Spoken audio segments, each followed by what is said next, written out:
So police in Florida are trying to explain why they used some old mugshots, real mugshots of real people for sniper target practice, real sniper target practice. The mugshot targets, and you're looking at them now, were discovered by a member of the Florida Army National Guard. She was out doing some target practice when she just happened to look downrange and see her brother's face staring back at her, riddled with bullet holes. Her brother.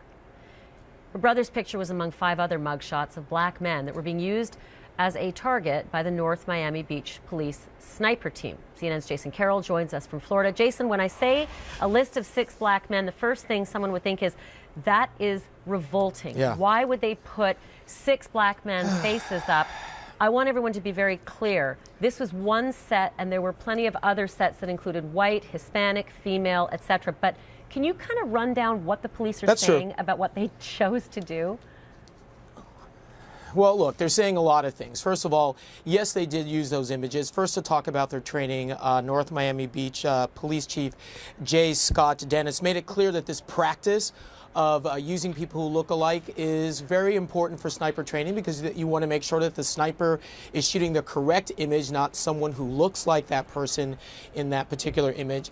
The question here is not about using all black people, all white people, all Hispanic people. The question is, why would you use mugshots from people who are still alive and well and living here in the community? That is the point that Valerie Dion brought up. That is the point that her brother brought up. When we spoke to them this weekend, they said it was outrageous, completely insensitive to them and to people here in the community. There's a bullet hole in my forehead. There's a bullet hole in my eye. So those are kill shots. So now when I walk out my house, I have to walk out my house with my back turned. I got to make sure that I'm extra careful, that I'm extra doing the right thing. And I don't want to live like that, you know, because I didn't do anything wrong. Even if it was practiced in the past, with everything being on high sensitivity between our communities and the police department, why would you still be practicing something like that?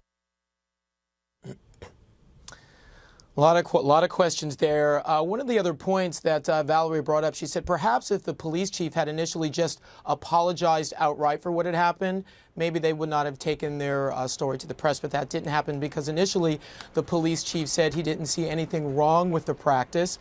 That has since changed. He did release a statement to us over the weekend, basically saying, we realize how important this issue is in today's climate. And going forward, they will not be using mugshots anymore. Basically, what they're going to be doing is they're going to be getting images from another company going forward. He also made a point that no laws were broken here. No department policy was violated here. That's especially upsetting to Valerie and her brother. I also want to point out, Ashley, that the mayor has weighed in on this as well, basically saying that he felt as though that the practice was, quote, unacceptable. He has now called for legislation to ban it outright in the future.